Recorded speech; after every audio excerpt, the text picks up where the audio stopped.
सो ये वाली जो टॉपिक मैं बात करने वाली हूँ ये बहुत कॉमन क्वेश्चन आया in most of my consultation calls. So I thought of making a video because this is such a common question which I got in many calls, and I feel like we struggle with this quite often. Like all of us do face this problem of overthinking. So first, I want to categorize what is thinking and what is overthinking, right?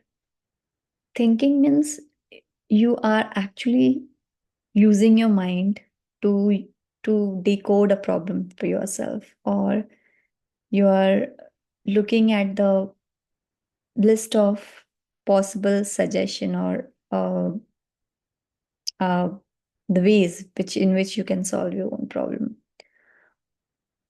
And overthinking is when you are thinking a lot of thoughts along with the thoughts which you're having, which are not serving you, which are causing self doubt, which are causing anxiety, which are causing stress, which overall erodes your mental health, right? So that is what overthinking is. When we overthink, that means we're thinking a lot of thoughts which are not really helping us, right? So my second question is, do you think we can control your thoughts? Do we have the power to control our thoughts, right?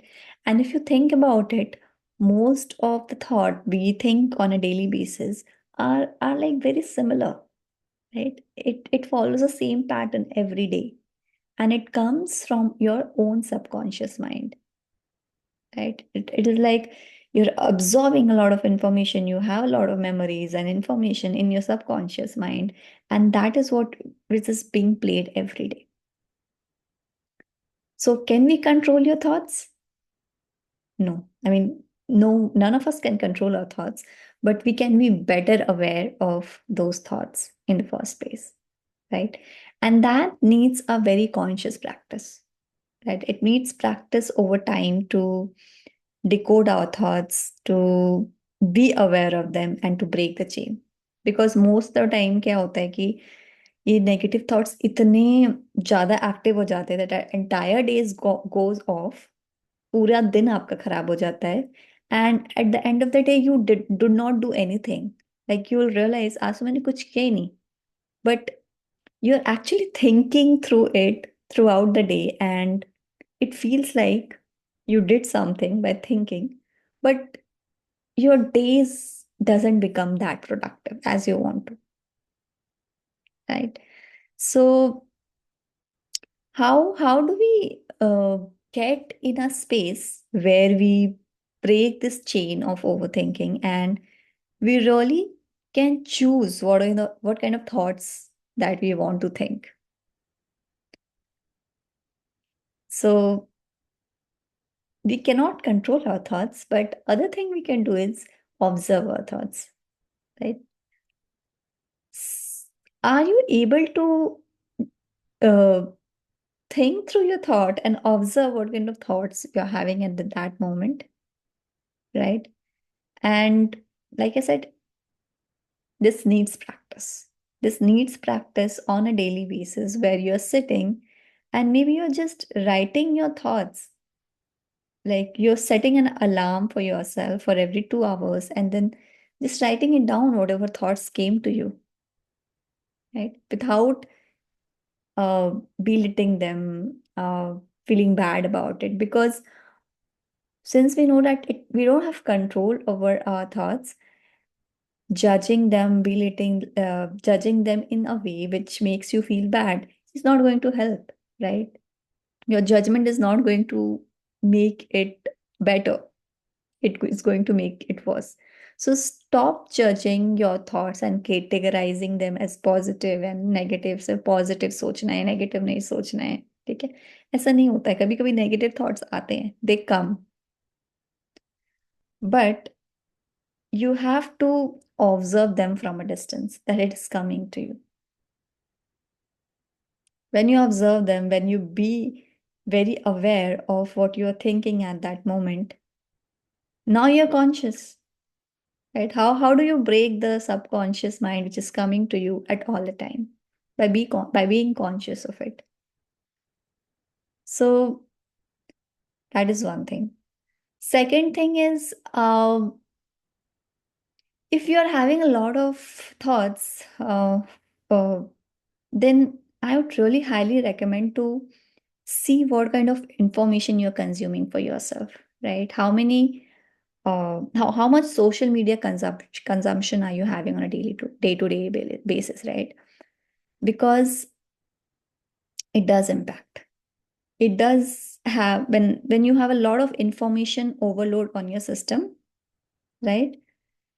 It it just uh, breaks your uh, chain of being setting, or it just starts troubling your thoughts more. You get kind of all kind of thoughts from the social media post you consume, right? Because you start comparing in some way, or you start absorb a thought from someone or someone's status, or someone posted a very emotional thing and you just start to think about it because it is connected to your own life. So check the kind of information and the resources you are consuming for yourself. बहुत important है कि the kind of thoughts that you feed from outside. Like, you already have a lot of thoughts inside, but a lot of your thoughts also come from your environment, also come from the books you're reading, the data you're consuming, social media, friends you're living with.